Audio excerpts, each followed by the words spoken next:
All right, I hope I am audible to all. Yes. So this video is about targeted Tuesday session psychiatry. So we are going to discuss a short MCQ. I hope the people in the live chat can see me, can hear me.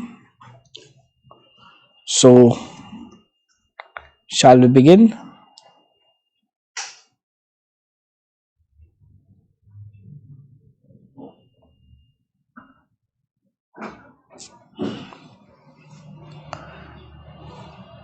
Yes. Okay. So this is a short psychiatry session. So today I have selected an MCQ on the topic of alcohol withdrawal. Alcohol withdrawal has been an important topic for NEET PG. It has been asked in INICET as well.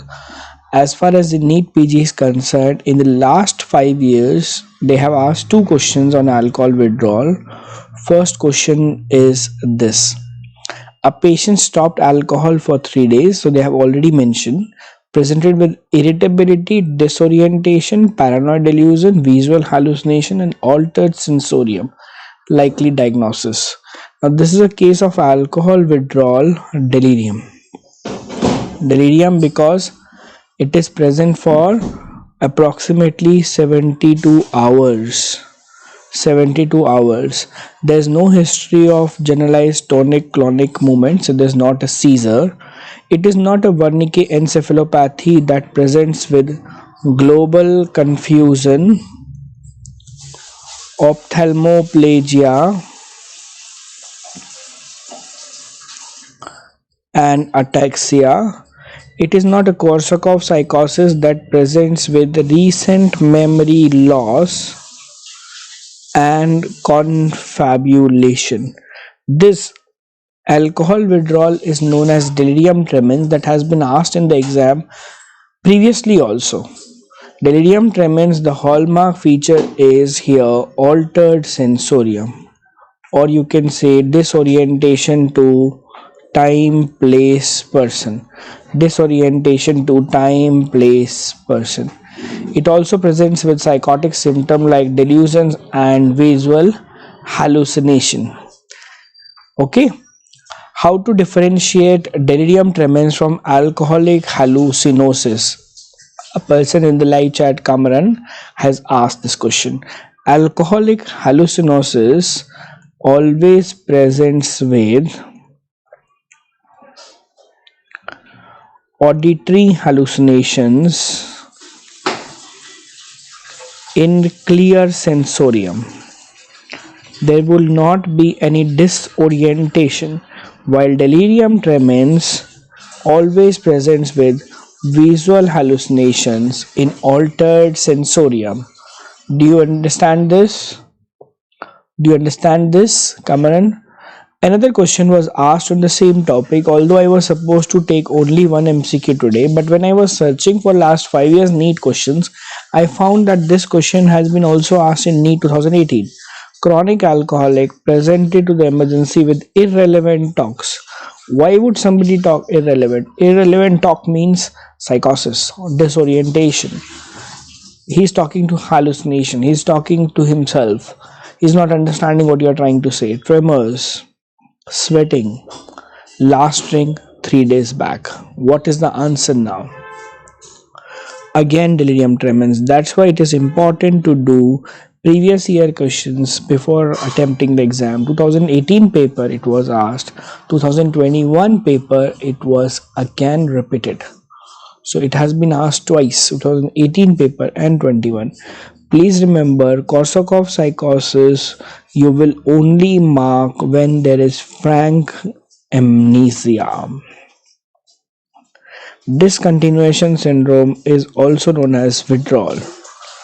Now please understand, alcohol withdrawal is a very important topic. The features of alcohol withdrawal are this. This is the sequence in which the alcohol withdrawal goes. Tremors, it is the first symptom, key symptom, most common symptom of alcohol withdrawal, because when the person is withdrawing from alcohol, the norepinephrine increases because alcohol acts on GABA that balances the inhibitory part in the brain with respect to the three stimulatory hormones norepinephrine, dopamine, and glutamate. So, alcohol potentiates GABA action and makes the brain inhibited. In the absence of alcohol, the inhibition is less and the stimulatory part is more. So, alcohol makes the brain inhibited, and in the absence, the brain is excited. So, norepinephrine increases in the first 6 to 8 hours of withdrawal. That's why this withdrawal is called mild withdrawal. Mild withdrawal happen if the time since last drink is 6 to 8 hours. This question has been asked many times. Most common symptom, key symptom, and first symptom. Please remember, hangover is not the first symptom of alcohol withdrawal. Richa Pandey, you have asked me in chat, why not Korsakov? Korsakov will present with amnestic syndrome plus confabulation. It is seen in chronic alcoholic that presents with frank amnesia, recent memory loss, plus confabulation, that is filling of the gaps in the recent memory.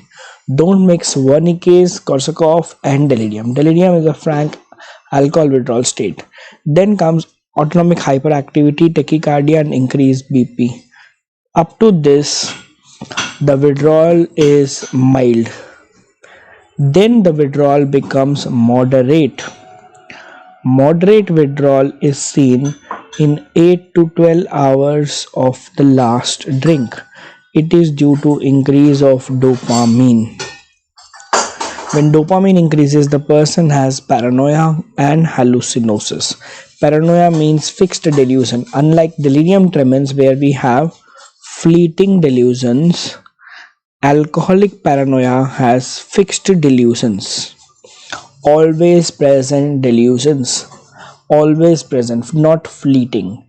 Alcoholic paranoia again happens in clear sensorium. Somebody was asking, Kamaran, you're asking me the difference between alcoholic hallucinosis and alcohol withdrawal delirium tremens. Hallucinosis is auditory hallucination in clear sensorium, while delirium tremens is visual hallucinations in altered sensorium. I hope it is clear.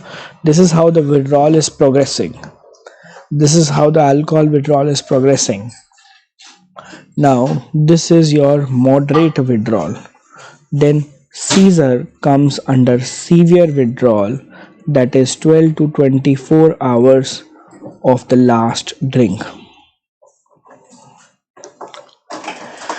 Then delirium comes in life-threatening withdrawal, that comes in 24 to 72 hours of the last drink. Delirium does not set within 24 hours. It takes at least 24 hours to set in.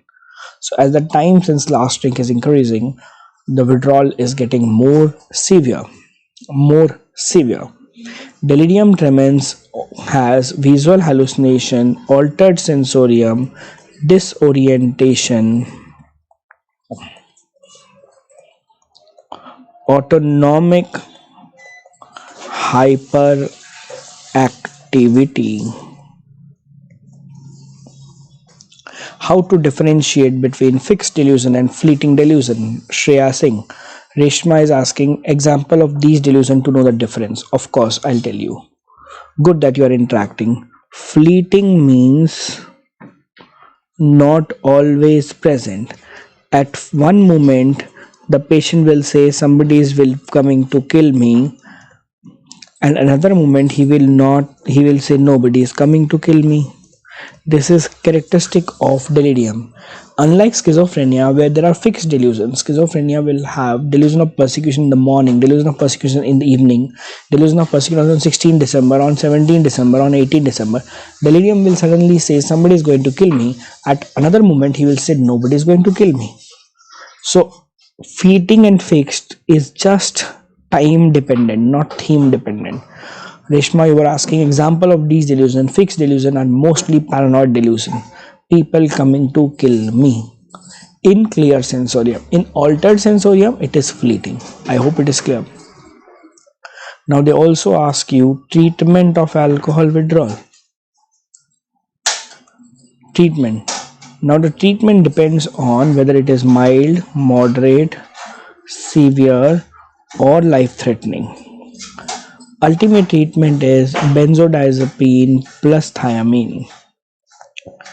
Benzodiazepine is the drug of choice for alcohol withdrawal, and thiamine we give to prevent Wernicke's encephalopathy.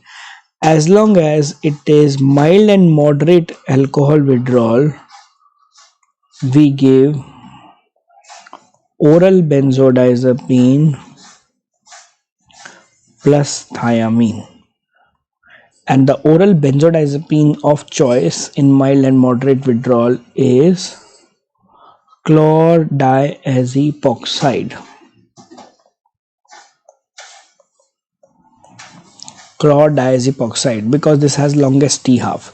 But in case of seizure, we can't give oral medication since the patient is having a seizure, so we give IV diazepam plus thiamine, and in delirium we give IV lorazepam plus thiamine.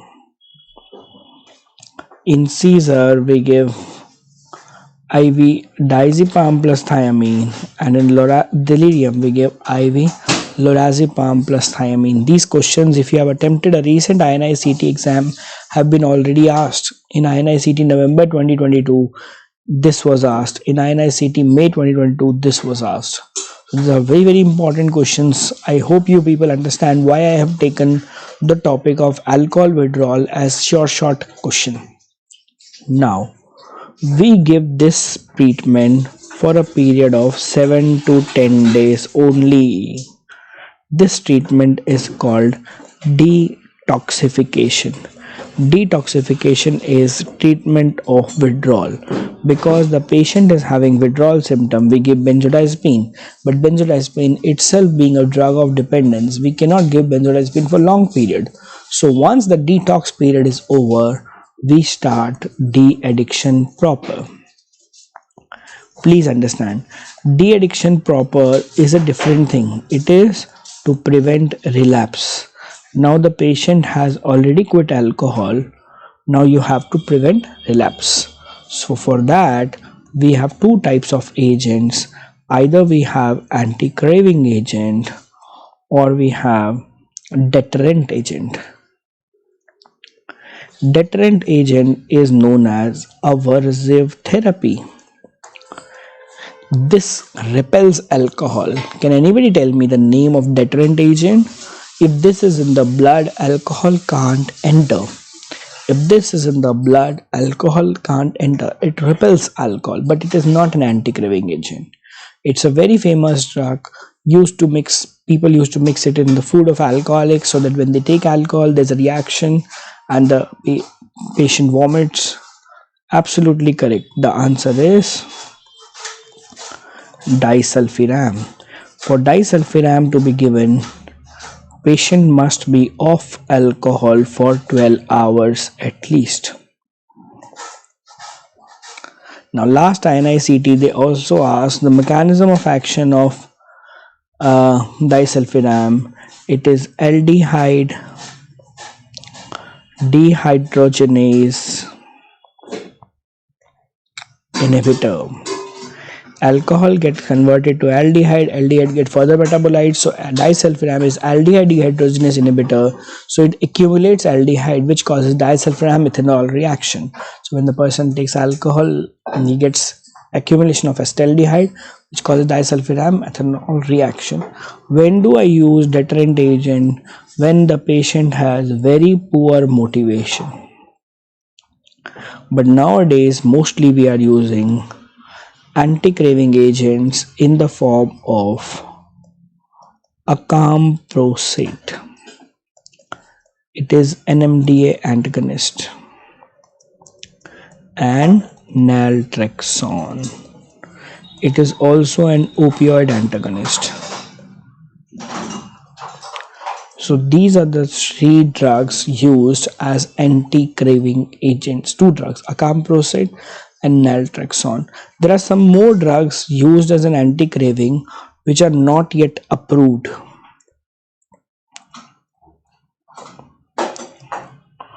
but used as anti-craving.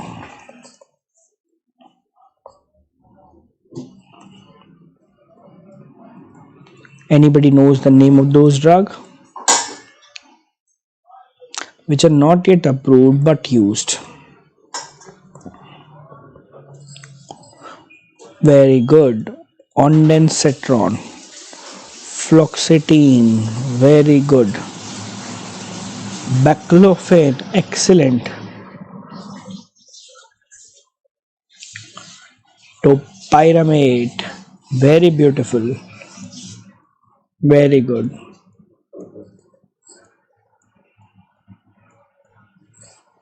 All these are anti-craving for alcohol which are used but not yet approved. So that's why a question comes, if a patient takes alcohol and opium together, what is the de-addiction drug of choice? If a patient takes alcohol and opium together, what is the de-addiction drug of choice? Come on, what's your answer? Naltrexone. And if I change the question, if a patient takes alcohol and nicotine or tobacco together, what is the de-addiction drug of choice?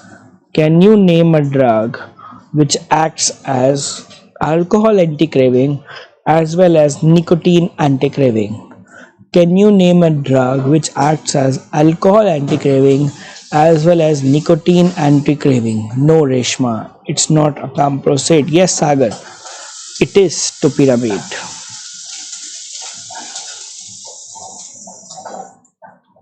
So let us summarize. Only alcohol. It is A for alcohol, A for acamprosate. Alcohol plus opium, naltrexone.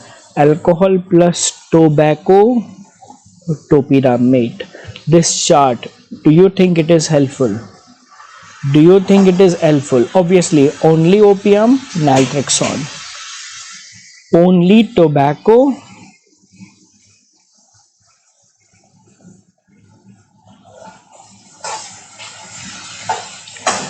it is varenicline, which is better than bupropion. Are you noting it down? Are you noting it down? It's a very, very important chart.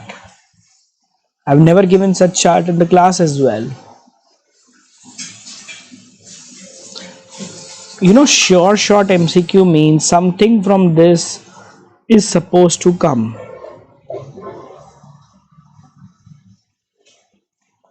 Do you understand this? You will not realize, but in the last 15 to 17 minutes, I have discussed more than 20 MCQs. Now the last point. Alcohol dependent people also have alcoholic liver disease because they are using alcohol for a long time. So definitely they have alcoholic liver disease in the form of hepatitis, cirrhosis, portal hypertension. So if you get an alcoholic with deranged LFT, liver function test, that is evidence of alcoholic liver disease, would you give a benzodiazepine that puts less pressure on liver, or would you give a benzodiazepine that puts more pressure on liver? because benzodiazepine also are metabolized from liver, but there are some benzodiazepine that undergo hepatic glucuronidation and hepatic oxidation. That means they put more metabolic pressure on liver. And there are some benzodiazepine that only undergo hepatic glucuronidation. Which one would you prefer? Left one or the right one? This one. So there are benzodiazepine who love liver. What is the answer? Lorazepam, asked in INICET November 2022. Oxazepam, asked in INICET May 2022. Two questions, two consecutive INICET. Do you understand this? And the benzodiazepine that put more pressure on liver, chlordiazepoxide and diazepam. Do you understand this? A very important MCQ. Do you understand this? These two benzodiazepine put more pressure on liver. This benzodiazepine puts less pressure on liver. So these benzodiazepine love liver. Love. Love liver. Love liver.